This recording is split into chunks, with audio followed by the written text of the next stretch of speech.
geldiniz. Bugünkü videoda çok önemli bir konu var.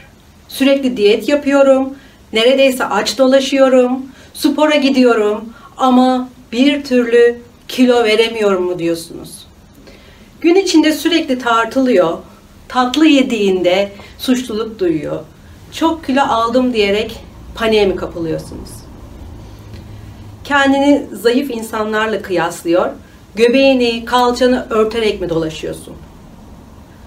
Fazla kilon olmamasına rağmen aynaya her baktığında aman Allah'ım kalçalarım geniş, göbeğim yine çıkmış, bacaklarım çok kalın mı diyorsun? Bütün gün nasıl kilo vereceğini mi araştırıyorsun internette? Yoksa denemediğin diyet kalmadı mı? Ama tartıya çıktığında yine aynı kilodasın, aynada yine kendini eleştirirken buluyorsun.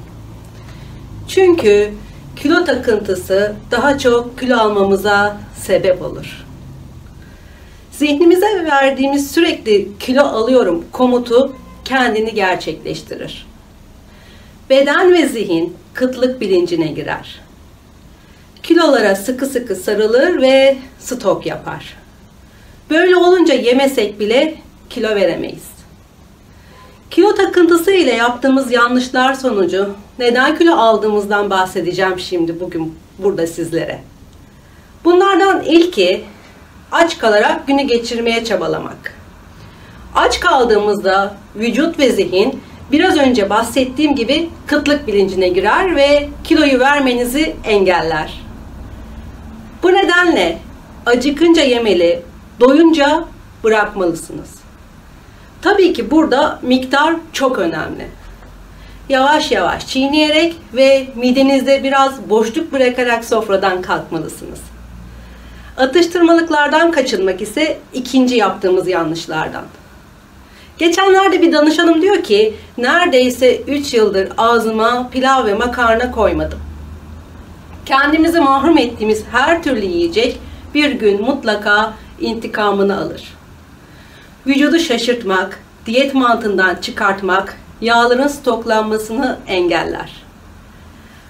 3. Yani aşırı spor yapmak da yine yaptığımız yanlışlardan. Kalori hesabı yapanlar bu durumu çok iyi biliyor.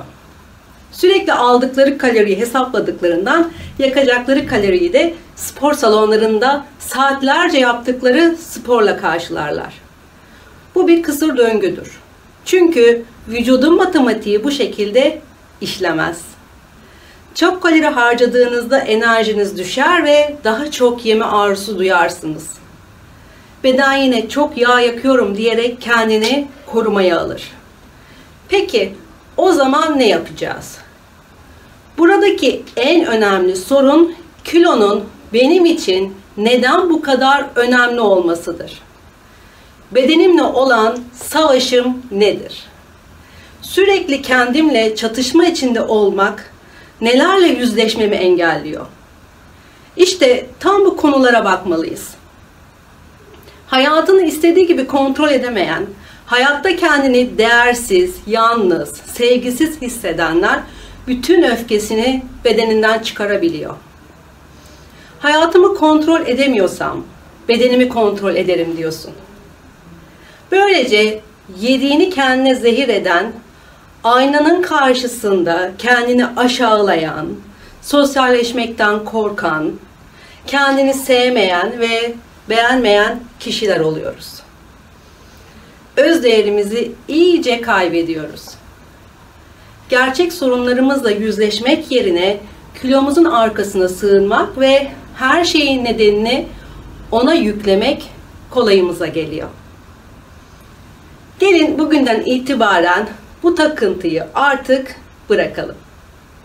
Ve bu bedeni sevmeye ve kendimize değer vermeye başlayalım. Çünkü ideal bedene ulaşmanın yolu kendimizi sevmek ve değer vermekten geçiyor.